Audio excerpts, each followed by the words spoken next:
2, 3 et...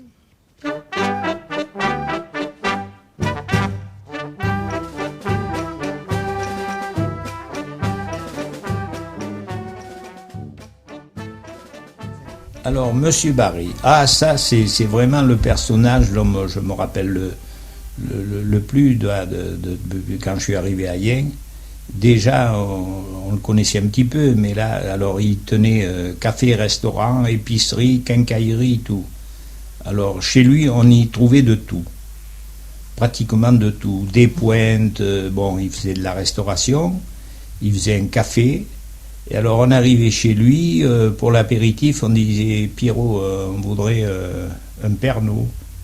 « Ah, vous voulez un Pernod? Bon, attendez que je regarde, là, et hop, Pernod, je ne suis pas sûr, attendez. Oh, bah allez, je vais vous donner du martini. » Alors, la plupart du temps, il ne vous donnait jamais ce que vous lui demandiez. Combien vous doit? Oh, ben, bon, ben, combien vous êtes? 4, ben, allez, ça fait 10 francs, ça fait... Jamais les prix chez lui étaient un tout petit peu bizarres. C'est comme on allait chercher des pointes, alors vous demandiez, je sais pas moi, 100 grammes de pointe, il vous en donnait 200 grammes et il vous disait, oh ben attendez, je regarde, ça vaut combien? Bon allez, vous me donnez 3 francs. Ou alors des fois il disait, oh ben attendez, oh ben c'est... on redemandait un apéritif un autre jour, il disait, oh ben attendez, bon, oh ben, c'est Monsieur Burbeau qui paiera, alors... Non, c'était un personnage, et puis il en avait fait des histoires partout, il était truculent. Mais quand il vous parlait, il ne vous regardait jamais en face, il regardait toujours le plafond, et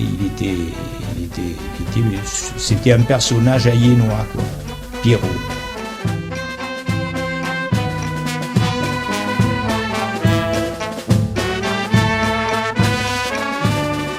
Alors, Monsieur Gobert, c'est un personnage haïénois pur, né à Ayen, et qui, dans la famille, il y avait une tradition, c'était le tambour.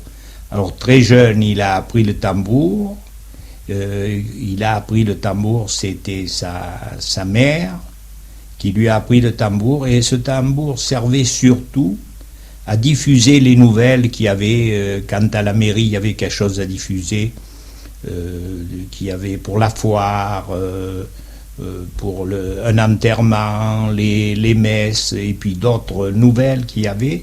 Alors il traversait le bourg avec son tambour et alors il annonçait la nouvelle, il criait la nouvelle, voilà, tel jour, il annonçait les foires et tout ce qu'il y avait dans le bourg d'Ayen.